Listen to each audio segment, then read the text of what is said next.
Hey y'all, this is my game feel and polish modules prototype so far. In this class, I'm focusing on how to make the gameplay feel good. So whether that's using haptic feedback, like the vibration from the controller, or using audio or visual feedback, or thinking about the character's speed, how responsive the attacks are, and things like that. I thought, I want like a sword attack. So I first started focusing on, how to equip it. And then as I equipped it and spliced together two animations, it made the character walk around like this. And I kind of liked how their movement was. So I thought maybe they're injured and they have these flying sparks coming out of them. Here's where I started adding some context for the level. We learned in class that, you have your mechanics, but what are they reacting to? What are they influencing in the level? So for the sword strike, I was like, what are they attacking? Maybe they're slicing or breaking these pillars that I'm placing here. And I'm like, okay, they can block, so what are they blocking?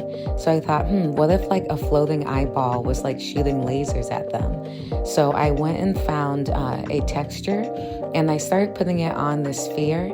I had a time making this material, trying to get it to stretch in the way that I wanted it to. I wanted it to just, have one iris in the middle of it. But when I had it like that, it was super stretched out. So I ended up having to have it like double on both sides, but it's okay because it's going to be following the player's movement. So the player will only see one side of it anyway. And then when I tried to make a blueprint, it made this weird one that had like a bunch of them. And then I realized I need to use a different mesh in order for it to not act like that. So here's what the eyeball's looking like in the level so far, and I really like how it looks, my little eyeball friend. And then I started making it shoot lasers at me. Oh my god, when I first started doing it, I accidentally spawned the eyeball itself and it shot out at me like this. I slowed it down so you could see it, but it came at me at full speed and it scared the shit out of me. And then I added in the strike attack. You can see here that I didn't enable root motion, and so that's why it's like zooming the player back to its starting point, but I fixed that later.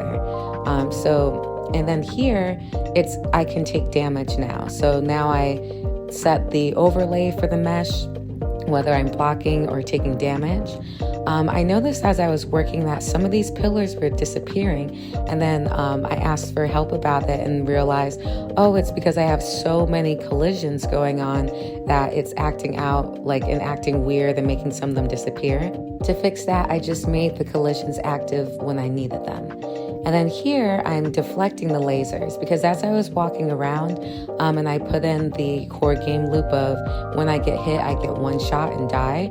It was getting really annoying because all I could do was hide around the pillars. So I added in being able to deflect. So that way it kind of gives me some time to get to another pillar. But I'm still going to have to adjust the player's speed and things like that. So this is where I'm at now, where I'm starting to adjust the materials as placeholders for there's this charge up right before they shoot you. So there's some more feedback there. And then I also fixed the animations for the deflecting lasers and also the attack. I realized when I was splicing the character's general movement for holding the sword in half, it was also splicing those animations in half.